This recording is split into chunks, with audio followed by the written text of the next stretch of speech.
Hello, hello, hello. There we go. If it's just my own video, I can increase the font size. Hello, everybody. What is happening, Clinton? Good to see you, man. Appreciate you being here. Always good to see your name flash across my screen. Also, Gotham Heights is here. Excellent. It's good to see you, Gotham. Going to say, is that your real name? But I'm pretty certain your first name is not Gotham. Although that's a pretty awesome first name, I have to say.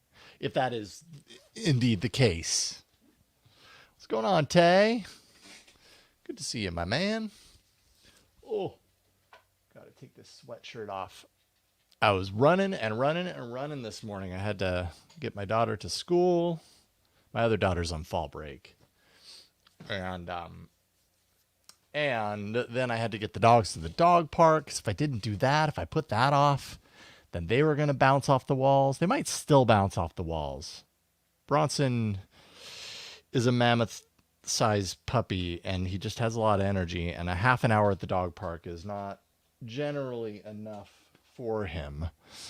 But it's what I had. So, yeah, Tommy D, what's up? Welcome. Thank you for being here. Fall break is a thing. So my girls now go to two different schools because my older daughter is now in ninth grade, so she's in high school.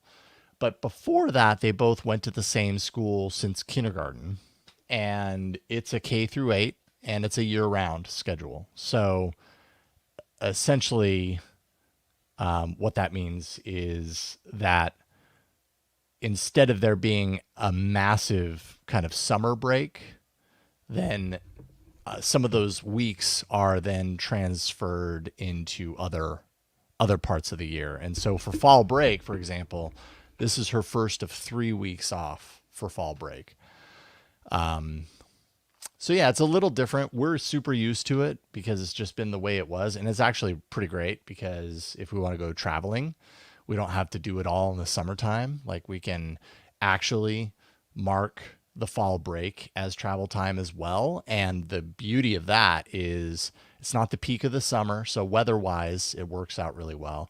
And there aren't an insane amount of people also there because most kids are probably in school. And so the numbers are just less. So it's actually been pretty awesome.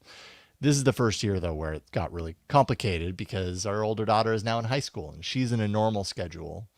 And then our younger daughter is in year round. And so it really kind of limits what we can do, kind of our flexibility and stuff. No, 3 weeks, almost a full month. It's crazy. I always think of it as 2 weeks, but then I'm always surprised by, oh yeah, that's right, it's 3. Which, I gotta say, I feel kind of bad for my daughter who's in the other room right now, just watching YouTube. Just because this particular fall break, like her sister's not off, and so it's a matter of arranging time with her friends and stuff, and that hasn't worked out so well this week. So she's done a lot of being bored, which isn't a horrible thing, but anyways, I wish I had the time to like take her places and stuff. So a little bummed about that, but it is what it is. Anywho, good to have you all here. Thank you for hopping on with me today. Let's see here. It looks like we've got 12 on the YouTube. And I'm also streaming to, I think, LinkedIn and Twitch, which Twitch doesn't really get a whole lot of views anyways. LinkedIn maybe at some point, but right now it's not. Tay says, I don't think school prepares children for the misery of work life, all that time off. Well, having said that, I don't know that the solution is to work them to the bone to prepare them for work life. Maybe when they get older, but like she's in 6th grade. I'm not preparing her for work life at 6th grade. Like I'm hoping that she gets a reasonable education. That's what I'm preparing her for. Right now in 6th grade is really in the school kind of format of where she goes right now. 6th grade is really where they learn how to, do things like have a better study ethic, kind of a work, like a homework schedule, that sort of stuff, which prepares them mostly for high school. Then once you're in high school, then you can start thinking about like, preparing them for work, I suppose. But I don't know. I think to a certain degree, we've gotten so far down the road of expecting our kids to be performance machines. And, like when I was a kid, I got to be a kid. And there's a lot of ways in which kids today aren't allowed to be kids because they're just jam packed. Now, mind you, our older daughter, she's in swim and she loves it. And even, and that's entirely driven by her. We're like, what do you want to do with your time? You got to do something, right? Both the girls have to do something, but what is that? It's up to you. And her choice was swim, and she's gotten so into it that she's kind of like at the top level of her swim team. And she's also going to be doing a swim team at her high school, which is going to be interesting because she's going to be incredibly skilled going into that team, which is awesome. And so we couldn't pull her away from it if we wanted to, which we don't, but so let them decide. But like, there's this ever-present like drive, it seems, right now, and maybe it's the internet that did it. I'm not sure. Maybe it's the reality of where we're at right now from the economy and work perspective. But to like have our children be high performers, and I don't know, that prepares them for some things, but it also sets them at a disadvantage for others. Anyways, yeah, there are advantages to being allowed to be bored. You learn how to do it. Because if every single second is planned and scheduled and everything, we teach them how to be driven, but we don't teach them healthy ways to be bored. And that's important, right? It's all about teaching skills. So yeah, I think there are advantages to being allowed to be bored. I think if you're never left to be bored, then you never know what it's like. And then when you're older, inevitably you will be bored. What do you choose to do with that? Or how, from an emotional standpoint, how do you handle that? Yeah. Interesting. So anyways, good to have you all here. Looks like we're about 20, which is better than when I started. So yay. Good to have you all here. So I thought I'd open this one up, this pre-show up for everyone and not just the patrons. Normally this would be a Patreon exclusive for my Patreon, which, by the way, in case you didn't know, let me see here, is patreon.com/Jason Howell. This Patreon is really locked into the Techsploder brand, which is what you see right up there. Techsploder brand is the YouTube channel. It's also the podcast, which is kind of what we're going to be talking about today. And so the Patreon is really support. It's support for the Techsploder thing. It's also direct support for me, and I'm just incredibly appreciative of everyone who has contributed and continues to. I'm super grateful to get that support from you guys. But I hit a point with the Techsploder podcast, and actually, no, that's not true. I hit a point in general with production. I've really been kind of like taking a real concerted effort to take a look at where I'm at right now, post laid off beginning of December of last year. So we're looking at about 10 months later.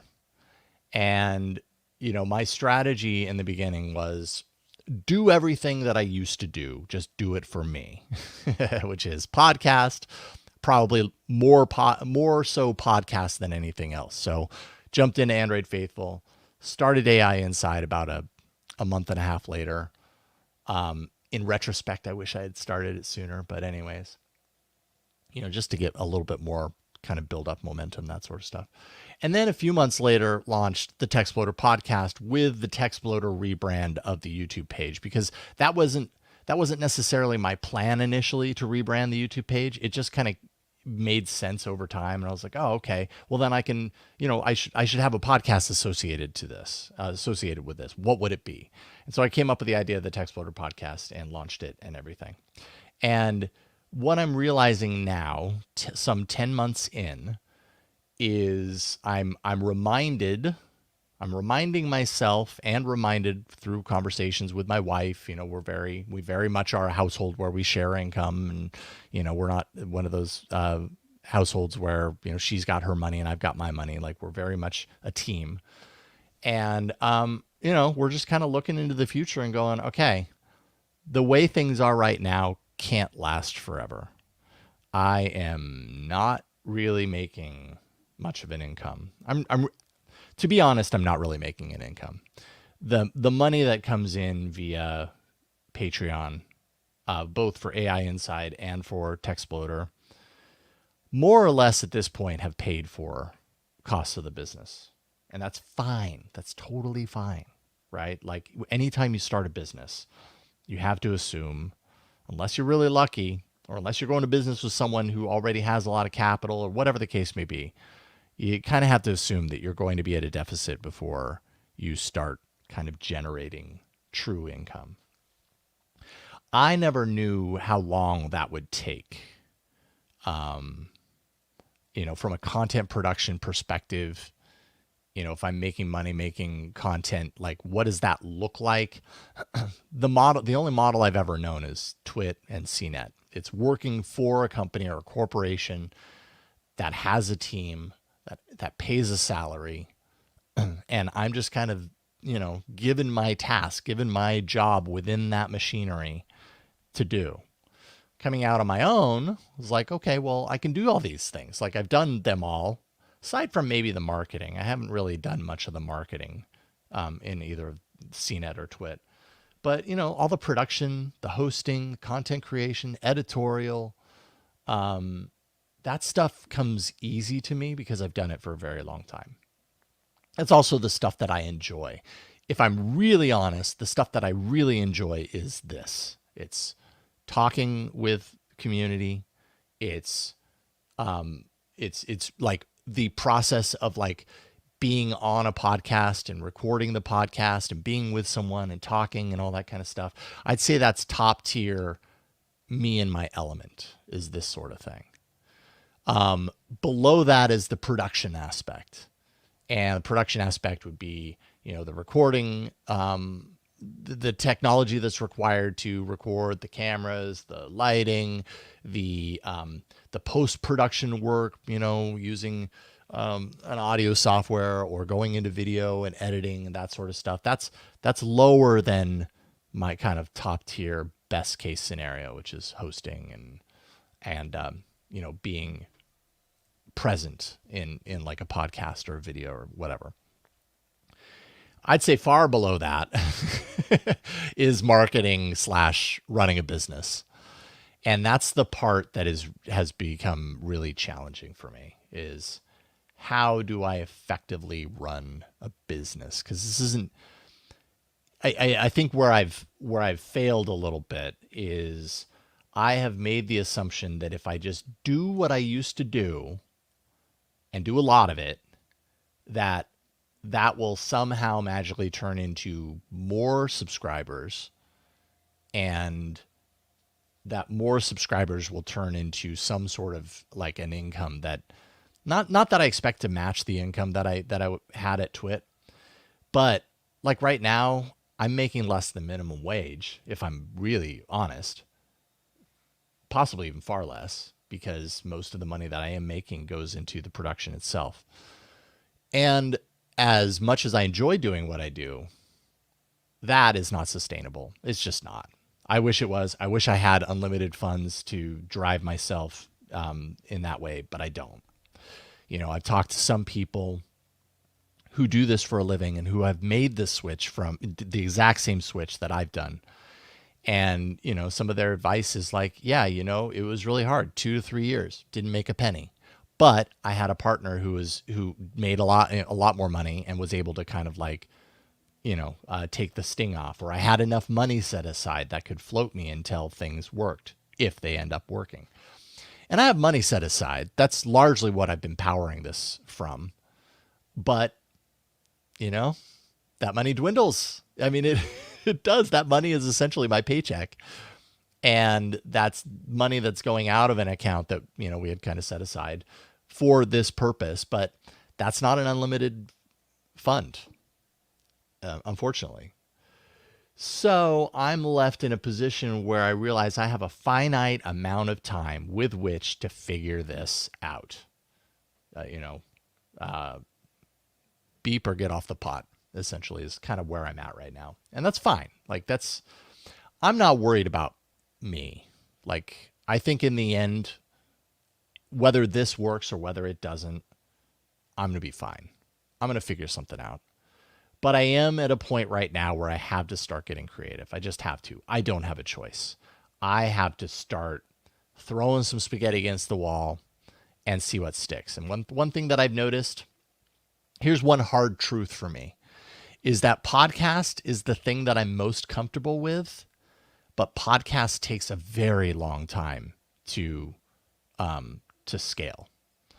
And with the TechSploder podcast, I've just realized in a short amount of time, today's episode is episode 21. I've realized it's a very niche podcast. It has a very niche appeal.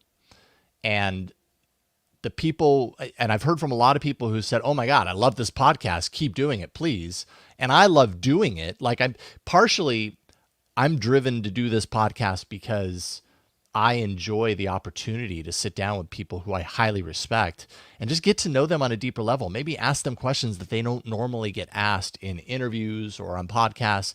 Remove the purpose of you are a technology podcaster or a technology journalist from the equation and talk to them on a human level. Like, I love that. Like, that just really speaks to me. If that podcast was that and nothing else, I could continue to do it. If I could sit down for an hour and sit down with Andy Ihnatko, who's today's interview, and have that conversation and then hand off all other aspects of the podcast to someone, I could continue doing it on a regular basis. But the reality is I can't. I am a one-person show. Well, I'm a one-person business right now, and I'm doing 3 of those podcasts. Each podcast that I do, I would say, all things considered, takes about 8 hours out of my life per week. Sometimes it's less, sometimes it's a little less. But when you talk about mental bandwidth associated with coming up with ideas, coming up with guests, researching, doing all the pieces and components of producing a podcast,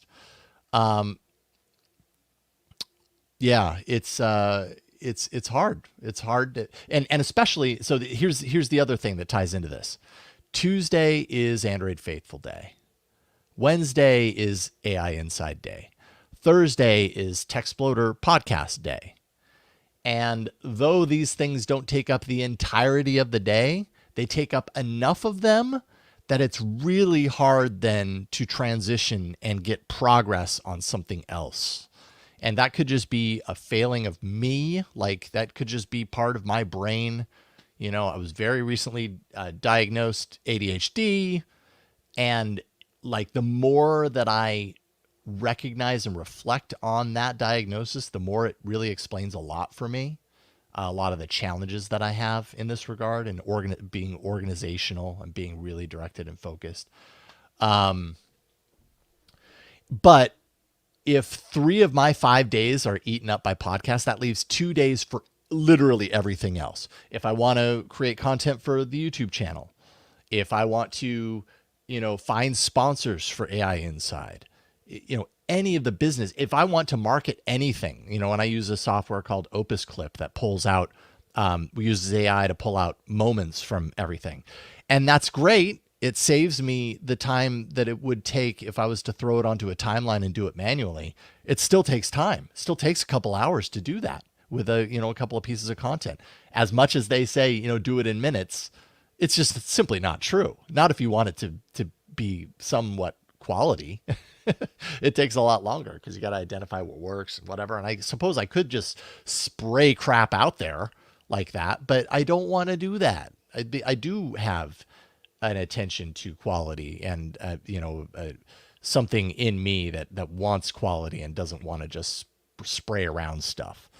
And so peeling the TechSploder podcast down to once a month and seeing how that goes seems like a good alternative for me. That allows me to free up one more day during the week. And, so that's 3 days a week. I guess what I'm trying to figure out is I need to set up a content calendar, a new content calendar, because I kind of had one before. And it's really been hard to follow that when my 2 days for other stuff fall on opposite ends of the week. There's no groove there. There's no consistency. It's always, everything's always broken into pieces for me. And yeah, so the things that I realize are working, Android Faithful's working. It's totally working. I'm still not making much money from it because we're still, the income is really going to the cost of the show and everything, but we're getting some great traction there. Really proud of that. And I wouldn't give that up for anything. AI Inside, I love, Jeff loves, we're learning a lot. If I'm completely honest, growth is stagnant. It had a great start and it's grown a little bit since then, but it doesn't really grow much beyond where it started. And that's not entirely bad. The numbers that it gets on a regular basis are reasonable. They're good enough, to make some money on ad revenue and stuff like that. And of course, there's the Patreon that's attached to it. So there is something there with AI Inside. So don't get me wrong. I'm not like considering getting rid of AI Inside. I actually really enjoy it. I learn a lot about AI. I'm trying to get more, what's the word I'm looking for? I want to get more organized around it so that efficient. I'm trying to get more efficient with it. So I'm not spending 8 hours, and maybe if I can get that down to spending 5 hours, that's a little bit more reasonable.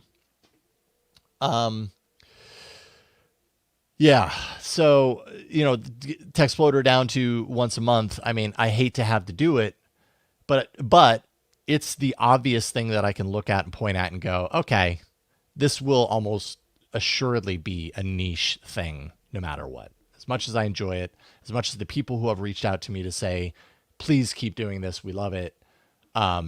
If I had to get rid of one thing, it was the obvious choice. And I had to, and again, I'm not saying that I'm getting rid of it entirely because I almost see Textploder podcast as kind of like my office hours sort of thing.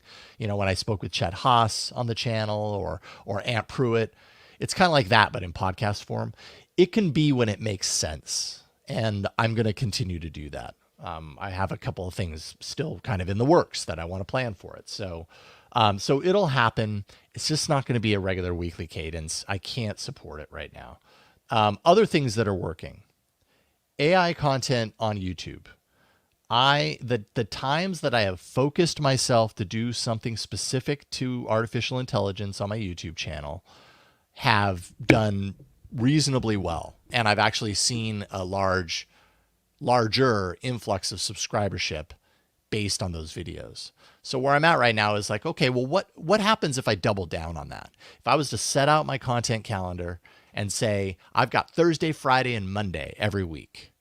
What if every week, Thursday is my strategy day, figuring out what I'm going to do. Friday is my shooting and beginning editing day. Monday is my editing and publish day or something along those lines. Or maybe it publishes Tuesday morning or whatever. Monday, the full day is edit or whatever. Really getting intentional about what I'm putting out there.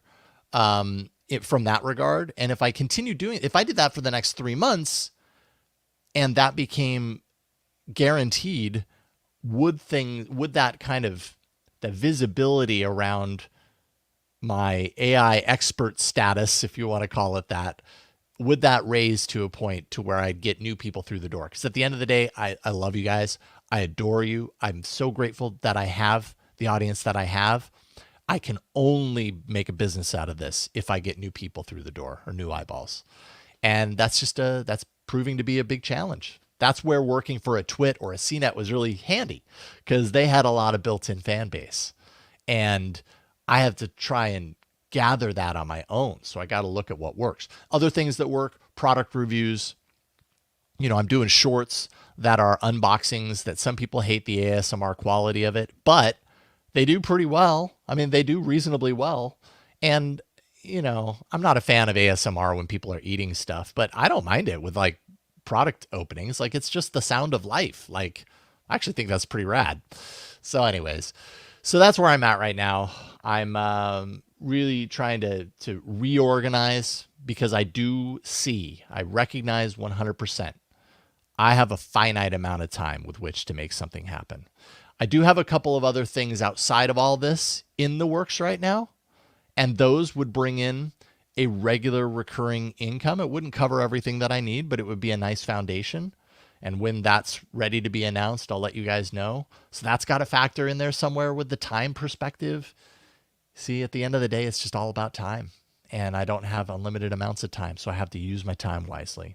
So I'm sorry to share that the TechSploder podcast is kind of ratcheting down the ladder. It does put me in a weird position as far as the Patreon is concerned. I want to make sure, and I'll communicate it to patrons. Like, if this is, a deal breaker for you, I totally get it. Don't feel bad. Cancel, reduce, whatever you need to do. I totally understand. I just really don't have much of a choice. I have to do it. Real quick before we switch over to the premiere, which let me get you a link in the chat real quick so you have that. So give me 1 second. The premiere of the Andy Ihnatko episode is happening here in a few minutes. There you go. But before I switch over there, Tay, thank you. We'll see if that ever happens. I appreciate your faith in me to make that happen. I really do. You've been an incredible supporter. Vasco says, I myself am a creator blogging in a very specific niche, managed to be successful by being at the right place at the right time, being one of the first. Hey, there is nothing wrong with that, man. That's excellent. Lightning in a bottle. You got to love that. Congratulations. That's awesome that you can make a career out of that. AI show is the only one around that doesn't remind me of someone trying to sell crypto. Okay, cool. We're keeping it balanced. That's good. Rob says, do I use any AI to help make AI inside? Well, I mean, I use some tools, Perplexity, for some research stuff. I use Opus Clip for some promotion. But when it comes to the real time consuming stuff of writing, scripts and notes and editing the video or the audio or whatever, no, that all, that's all handmade. And I don't know how comfortable I feel handing over the keys on something like that. If I go and get a job and do video stuff on the side, I think we're all going to stay fans. That's true. And that's totally, a possibility somewhere down the line. I might consider that, but I'm not there yet. I have a very strong voice. Thank you, Vasco. TechTubers in a creative field that has been filled, extremely hard for someone to create a new audience from scratch. One really has to be very creative. Yeah, that's kind of what I'm trying to figure out. You all are awesome. The episode is about to premiere. So I think I'm going to probably end this stream. I thank you all for being here. Lou, thank you for your support. Yeah, Clinton, it probably is marketing. I'm a horrible marketer. Like, I'm just not good at that. Guest spots on established channels. Yeah, love to do that. And I do it when I can. Again, takes time. Time is a real challenge. Anyways, thanks for being here. I will see you over, because it still has 2-minute countdown, so it's counting down right now. So go over to the premiere. Again, the URL for one more time to go to the premiere of the TechSploder podcast is there. I will have more coming up soon. And I think I'm probably just going to open up more of these on a public sense to keep the conversation rolling. All right. See you guys over there. Thank you. Appreciate you. Bye.